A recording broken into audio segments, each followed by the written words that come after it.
Hello, everyone. Welcome. For those of you guys who don't know, I am the Icon, leader of the F4L, Sean Jazz Stevens, and for about 41 years, I have been on this planet wreaking havoc and making dreams come true, mostly my own, but helping others to aspire to do the same. And I'm here today, and this is something. Yes, I come prepared because I always have to stay hydrated, especially for this one. See, a lot of people know me as the YouTube sensation or the YouTube icon. A lot of people think when you come on YouTube, you go on social media, you're supposed to just, put out content like crazy, and that's something you need to do. See, being an icon doesn't mean just throwing up videos just for the heck of putting up videos. No, when you put out a video, to me, they should be impactful, they should be innovative, and they should be relevant. And they should be meaningful, right? Okay. Well, today we're going to have a little conversation that I'll tell you, I looked all over YouTube. I didn't see a lot about people talking about mental illness. And I know that's not a negative subject, and I know that's not a subject that is something to be ashamed of. First of all, I wanted to say a couple of quick thanks to the people who have supported me in bringing me to this point where I'm going to disclose a lot of this, and this is my story. First of all, I'm someone who doesn't shy away from the fact that I have PTSD, post-traumatic stress disorder. We got a little bit of a show and tell today. I know you guys all remember going back to school, and you guys, for those people who had show and tell in your schools, I'm sure you guys remember people you'd bring in, other kids in school would bring in objects or something significant to them, and they'd show it and do a presentation in front of the class and tell the class what that, whatever they brought in means to them. Well, today what I'm going to do is I'm going to do a show and tell of basically my life, and we're going to talk about, mental health. And we're going to talk about my journey with mental health. And here's the fun part. This is going to be my story and my, I guess it's my take because, all honesty, the only person who knows what I've been through the most is me. There are a lot of people who were on that, quote, team who may think they know about my life or how they were helping or not or whatever. But the purpose of this video is to educate those and also to break down the barriers of stigma. Stigma is this thing that we in the mental health community know very well. Stigma is the feeling you get that because you have mental illness, you are discredited as being part of the human race. Stigma is being judged before you do anything. Stigma is, let's say, in a workplace, people don't want to hire you if they know you have mental illness because you have a mental illness. Not because of your work ethic. They don't even have to see your work, but because they know you have a mental illness, they won't hire you. Which, by the way, that's against the law. That's actually discrimination. But that's also stigma. Stigma is what happens when other people judge you and make you feel, discredited as a part of the human race. And you are part of the human race. We are all part of the human race. Everyone has some type of something. And what I'm going to say first, not only do I have, PTSD, and as we're going to go through the show and tell presentation, so to speak, I want to point out I also have a degree in human services. I have helped a lot of people in my time. I have, been acting as have been a peer mentor to many young people. I've inspired a lot of people, and I always encourage people to go after whatever they think they want to do. I don't think that there's a limitation on someone. I don't think you can tell someone what they can and cannot do. I think I am living proof that if you want something bad enough and you put the work into it, you can do pretty much whatever it is you want to do. I am proof of that because I've done it all. Anything I've set out to do, I've done. Despite how many people questioned, can he, will he, may he, I did. A lot of people will think, well, I got in front of that, I got to the edge of that, that bridge. Do I jump off the bridge into the pond below, or do I just sit here? There are a lot of those people. I will jump. If my purpose is to go into the diving board and jump into the pool, then I'm going to jump into the pool. Plain and simple. There's no thinking process. You just do it. Okay? I put the work into it, and I do it. So there you go. So this is a show and tell, like I said. So the way this is going to work is like this. What I have prepared for you guys is I have some photographs from my childhood. Now, sadly, I don't have a great deal of photographs from my childhood. Not because I'm not a photogenic individual, and not because there weren't photos that existed. There was, I should say. Unfortunately, in my many moves in my lifetime, the one album I had that featured a lot of my, photographs is no longer existent, since in one of my many moves in my lifetime, I lost, unfortunately, and that's what happens, unfortunately, when you move a lot. In fact, it seems that every time I move, I lose something of importance, and that's sad. All I have is my memories, and I do have a few photographs. So what I'm going to do first is show you guys some photographs of myself as a young person. And I want to warn you ahead of time for the cute factor. I was a good-looking kid, I got to say. Not to sound, cocky arrogant like Jazz Fitness would. That's the character I was in wrestling. But I got to say, when I was a kid, I had the curly hair, during the summer, I would have a very dark complexion. And then during the winter, I would have a very light complexion, because then I'm Irish. I'm what they call dark Irish. So what we're going to do is, like I said, I'm going to show you some photographs first of, various things of importance. And then I'm going to go and share with you guys some information that I found about the various things we're going to describe, we're going to be addressing, which is mental illness and the various things and types and so forth. And I'm going to tell you my journey throughout this entire process. Because every time, you have a moment in life, you add to that record, if you would. Okay? So, with that being said, let's start off with some photographs. Everyone likes show and tell, right? Remember show and tell in school? We're having the throwbacks. First of all, I was born with no hair. Yes, that's me. Little me, I had a round head and no hair on my head. And as you can see, my hair's not going anywhere, and I've been told by every single hairdresser and barber in the world, that I've encountered, I am never going to lose my hair. It may very well turn gray, which, as you can see, it is turning a little bit now. Quite frankly, through everything I've been in life, it should be a lot grayer. But, yeah, that's little me. That's me at probably birth right here. Because shortly after this, I had the full head of hair. And actually, in the next picture, we have me here. This right here, I'm about one or two. You're right here. This is during the era where the parents thought it was cute to give the kids a rat tail. A rat tail is kind of like a lazy version, if there is such a thing, of the hairstyle, which was known as, what do they call that? Oh, the mullet. Okay, if you guys know how the mullet works, the short hair in the front and the long hair in the back. Okay, well, my mother thought it was a great idea to have the long hair, the short hair on the sides and the top. On the back, I had a little itty bitty long hair, and they called that a rat tail because it went into a little rat tail. I don't remember this rat tail, to be honest with you, but it does exist. As you're about to see, this is going to be me at 6. Okay, right here. Actually, I'm about 5.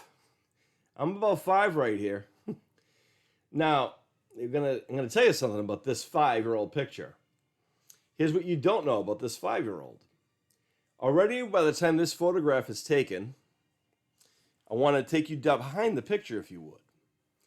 So this picture, by the way, my Aunt Eleanor, who was the family talker in our family, she was always huge into photographs and holding on to the memories and so forth. But this photograph, I'm roughly 5. I'm 5 years old here, but I want to take you back to what's happened from, birth to now. Because my memory is extraordinary, because I remember being in the crib at the bald age and somersaulting out of the crib onto my mother's bed next to my mother's bed. I remember this vividly, very well. I remember at this age, I had the whooping cough. Those of you guys who haven't heard of the whooping cough or heard of it or seen it, it's a very terrifying experience to go through, let me tell you. I thought I was choking. I didn't know what was wrong with me. But for some reason, the minute they put me in the ambulance for some reason, it was like, I don't know what happened to me, but I very much got better right after I was in the ambulance. At, this age, I thought I was going to die. But here I'm 5. And now at this age already, I was told I had too much energy at this age. I'm 5. I was told actually at 3 I had too much energy, and they took me to a doctor, a psychiatrist. And the reason they did this is because a couple reasons. One, my mother met my stepfather. My mother was notorious for picking like the gems of human beings. But my stepfather's family always, because I'm the one that doesn't have a father, and admittedly I don't have a father, and that's not what this is about, and I could care less. But me not having a father, and my siblings did share the same father, and obviously, his family. His family looked down upon me, as most of the family did. It wasn't just him or them, it's everybody. At this age, I'm 5 here, and by this age, I remember, and I have been called already at this age, I've been called a little bastard, I've been called trash, I've been called a psycho, a bowling ball head, I've been called worthless, I've been called a waste of time, I've been called a mistake, and various other little knickknacks that the family, my blood, has bestowed upon me. No one else, just the blood, which my mother would usually go into defensive mode and put people in their place or whatever when she needed to. That's by this time. Now, by 3, I've already heard a lot of those things already. And I had a lot of energy, yes, but I want to know how much energy a 3-year-old's supposed to have exactly. I don't know if there is actually a way to actually know how much energy a 3-year-old is actually technically supposed to have. I don't think anyone could, judge that, because it depends on the child, his life, and what he wants to do. I'm someone who's very ambitious. I don't like to sit around and like to get stuff done. If I needed to get somewhere, I'm just going to go. If I needed to, now let me tell you what they, assume is me having too much energy. I would, maybe I would sing and dance, maybe, here and there when there's music on, which is kind of an appropriate time to dance and sing, really. But also, at this age, I was already creating short stories, and my imagination was coming in at this age. I'm 5. At this age, I've already kind of figured out how to kind of put together a short story in my head and how to tell a short story. I've always been someone who's been very creative. But the step family, and other people thought I guess there was an issue with me being creative because no one else in the family liked those things. No one else was that creative. No one else talked about being creative. Because if they did, they'd be like me and they'd get labeled as the weirdo, the strange one, the psycho, right? And I'm already the little bastard and part of my language, but that's what I am already, okay?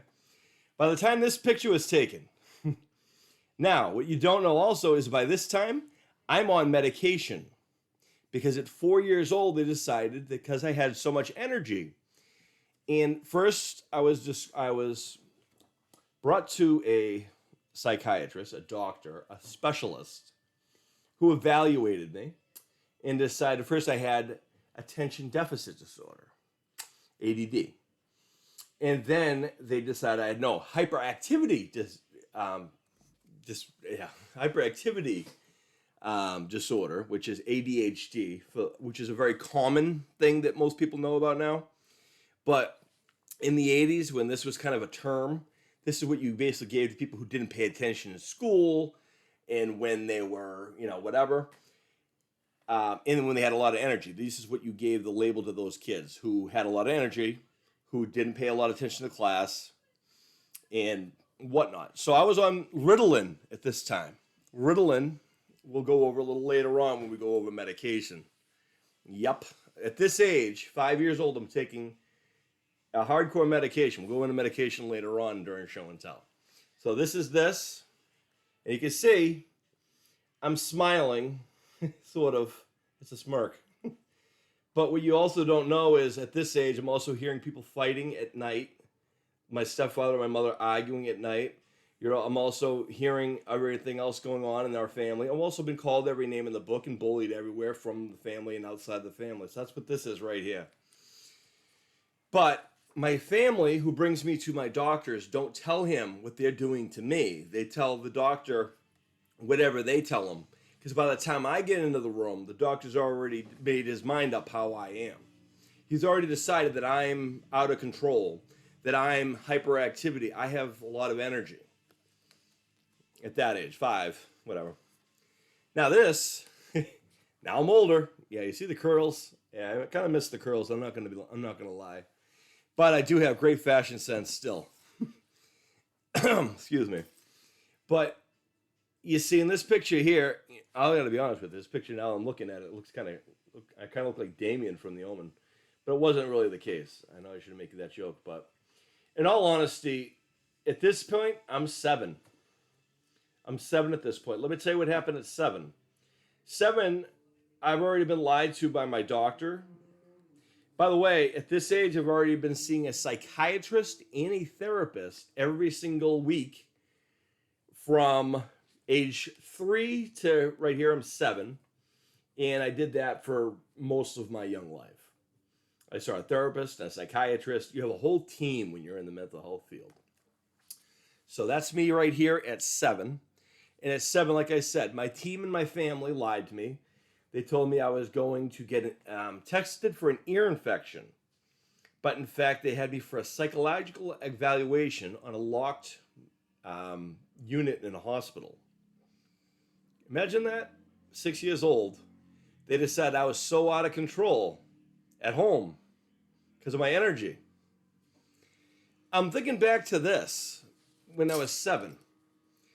And my mother and everyone, not my mother so much, but my stepfamily would tell me all of the things that I would have so much energy.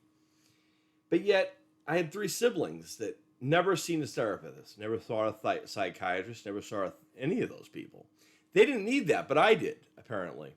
But we all came from the same family. We all lived in the same household. We all went through the same things. But they were on medication. They weren't seeing a psychiatrist every week, and they didn't get a therapist every week. So already I'm being judged by my family and being put in this situation that I am an outcast, right? At 7. I'm not popular here. And this is way before the F4L was a thing, because the F4L wasn't a thing yet. The F4L didn't start until I was about 13, 14, 15 is when it really started coming into play. But that was a long time later. This is a kid who is being called names. He's already been in a hospital. It wasn't very long, the evaluation. A mental health evaluation in a hospital wasn't very long at all. But can you imagine, your 6-year-old, you're putting your 6-year-old in a hospital, but because your 6-year-old knows that, you're lying. Because the family, I don't know what my stepfamily would tell the therapist or the psychiatrist to have them put me in a hospital ward, but at this age here, I was watching television. If I was going outside, I was exploring nature. I was writing a lot. Outside of that, there was really nothing else I did that was outstandingly different. I didn't really go around with a lot of people at this 7, 8, At 7, also at 7, I also had lost my first house. We talked about my house fire I had when I was 7. And the town of Braintree, where I lived, threw me my first birthday party. Because I didn't even have a birthday party at that point. Okay? And this is, that's what this is. So, that's all my young pictures. I'm sorry to tell you, that's what I got for old pictures, right? But now I want to show you this. That's me before, right? That's all I'd be young. And now I'm going to show you this. This right here, this picture's a little outdated. That says I'm 7. I'm not 7 in this picture. That's this one right here, you'll see. This one I'm not 7, folks. I'm 5. And this here is taken in 2019, which is not long ago. And a little bit of a difference in size.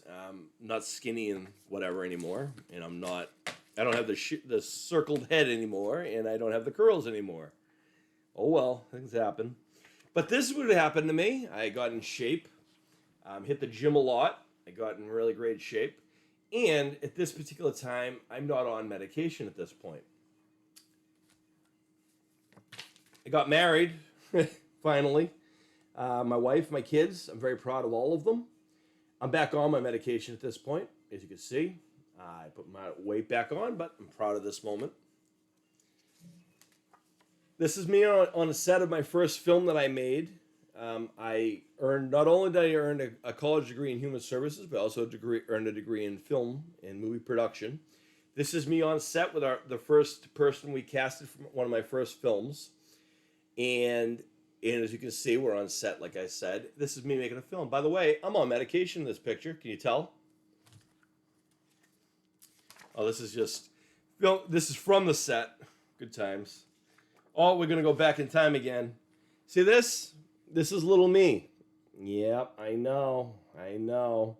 That's me in the bald head. I want to say that's my cousin that's in this picture with me. I had a cousin that was, around the same age as I was. And like me, their family weren't looked at very positively either. My mother wasn't a very popular person in the family, so me being the only one who didn't have a father, I became the instant black sheep in the family, so that's how that works. But this is me, and I'm playing with my cousin here. It looks like I don't know what I'm doing in this picture. It looks like I'm, doing a hair or something. Yeah, so remember that point about me having too much energy? Apparently, because apparently when I was like, whatever I was here, maybe 1, I was going to go into hairdressing. Yeah, that's a lot of energy, man. That's some crazy stuff right there. Hold on. What about this one? Yes, this is one of my favorites. So, this right here is me, of course. You see what I'm playing? This is a flute. This is a recorder also in Ireland. This is my grandmother. She was Irish. She was one of my biggest fans when I finally was born. Prior to that, she didn't even want me part of the world. And she did everything in her power not to have me come into the world, but my mother fought to keep me, and here I am. And this is little me, her favorite grandson, and her first grandson. And this is me playing the flute, or the recorder, for her. I'm like 2 here. 2. I'm playing the flute, or attempting to. This is too much energy. Yep. So I am wanting to be a hairdresser early, and I want to be a musician early. How many 1 or 2-year-olds know how to even pick up an instrument? I'm just saying. But I'm, got issues. This is my first car. I got my driver's license because I was tired of being chauffeured around everywhere. And I was also tired of having to rely on other people to get me places when I know myself I'm capable of getting me anywhere. And this is my first car. It wasn't the best car in the world, but it was my first car, and it was also a landmark. I was told I would never be able to get my license. I wouldn't be able to drive. These are by people who were supposedly my friends and people who cared about me. But here you go. I got my license, and that was my first car. This right here is my first wrestling meet. So right here, I don't know if you can see it well. This is one of my first promo pics. When you become a wrestler early on in your career, you have to come up with promo pics so when you go to autographs or meet and greets, you can have them signed for the fans. This right here is a Jazz Vengeance one, which is my first character when I wrestled. First person I pursued. And I was in shape back then. I was, soccer. I was, right out of high school, I was playing soccer, swimming. In high school, my 3 sports were soccer, swimming, and wrestling. but no, it was not in that order because soccer was my fall sport, winter was my wrestling was my winter sport, and spring was always swimming. So in order to do those different activities, you have to be in pretty good shape, and I was always in the gym. So Jazz Vengeance was in great shape, like right here. This is the same individual as you can see. And, this is Jazz Vengeance, and this is also a moniker. May all your dreams come true, which I still say to this day. And again, I'm living proof that your dreams will come true. Now, I got injured in wrestling. I didn't know what I was going to do, and I started a new person as far as my doctor and psychiatrist goes, and they gave me a new medication. So I'm injured. I can't go to the gym. And my doctor gave me medication. My eating habits haven't changed. And I am still exercising. I'm still going out and I'm walking around everywhere. This is before even I got my license. I got my license later in life because I'm a practical individual. This is Jazz Fitness. This is me also. This is in 2007. I've already graduated from college with 2 degrees. But I've also, as you can see, I put on a little bit of weight. But I'm still athletically gifted. I could still run the ropes better than anyone in the school. I could still talk better than everyone in the school. And, they gave me my own talk show segment. It was who I was, okay? And as you can see, this is one of the early promos for him, too. Jazz Fitness, bow and worship of greatness. There you go. He was a heel, by the way. Fitness Vengeance was a good guy. And this is a picture of me and my brothers. That's me, of course. My second oldest and my youngest. These are my brothers. They never saw a doctor, a psychiatrist, or anything else, by the way, because I guess they're normal compared to me. By the way, one of my brothers is in construction, has his own house. Good for him. But the other one is good with cars and does stuff. And everyone has kids and married. Good for them. Yeah. So there you go. Now, my favorites.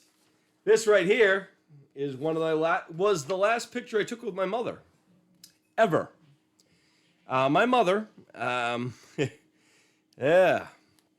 So my mother was a heavy smoker from a young age all the way to the very end. And my mother was someone who was very important in my life at one point. And she was missing for a good part of my life, too. In fact, she was missing in my life for 11 years straight. And then while I was having a house party at one of the apartments that I had, this woman, my mother, showed up at one of my parties. I thought she was a neighbor. I hadn't seen her in a long time and I forgot what she even looked like. And the first words weren't the most flattering. I'll save you from what she said, but weren't the most flattering first words in 11 years that you would think a mother would say. But I was able to forgive my mother for all of the mistakes she made because she actually put in the work to fix and remedy those. And I'm happy that I was able to, reconcile and give her that chance. And this is my housewarming party that I had, one of my favorite places I've had to live. And again, this is the last weekend my mother was alive, because 3 days after this picture was taken, she was unfortunately killed in a hit and run by a girl who was drunk. So that's the unfortunate parts of life. So here's a couple things. I'm going to put these pictures away because that's the end of that part of show and tell. Yeah. So that's show and tell for that piece. Okay. There you go. That's show and tell. Put everything in order. Okay. So that being said. So you get a good idea. That's kind of how it looks on paper. That's how it looks in life. Now, there's always stories behind every picture. Every picture you see in someone, there's always a picture behind it. And whatnot. And, unfortunately, some people can't see everything in a picture. Kind of like how not everyone can see a person just by seeing them once a week and talking to them once a week. Now, before I get into this next thing, because we're going to actually get into the whole, mental health thing and diagnosis, psychiatrist, doctor, what's it like to go through this and so forth. What I want to tell you guys is don't misunderstand what I'm going to tell you. I'm telling you my journey and how I got to be where I am. I'm telling you what I had to go through or what I went through, and I'm going to tell you what the real story is versus what was perceived. And one of the things you're going to see, one of the points is the fact that sometimes doctors don't know everything. What I want to let you guys know, and it's important to know this, from being someone who's in the human services field, I'm going to be also going to tell you this too. I'm going to be completely honest with you guys, with everything I'm about to share with you guys. Also, the information I'm going to give you is from a very reputable, company, or if you would call it an organization, who I know very well. And the information I got from the same place, and because I've known these people for a long time, and I've worked with them, and I've done a lot of lectures and a lot of public speaking for them, and so forth. And a lot of these people are colleagues now. But one thing I want you to take away from this isn't so much a feeling sorry, and I don't want you to do that at all. And also, this is not to make a case to do medication, to do these things or not. But I want you to know, I'm going to go back to 3 years old, and we're going to go up to, up till now, really. So I'm going to try to keep it precise. So, and we're going to do this in spots. So what I'm going to do is I'm going to stop this here for part 2, which will be the next part of show and tell. So bear with me. Right back.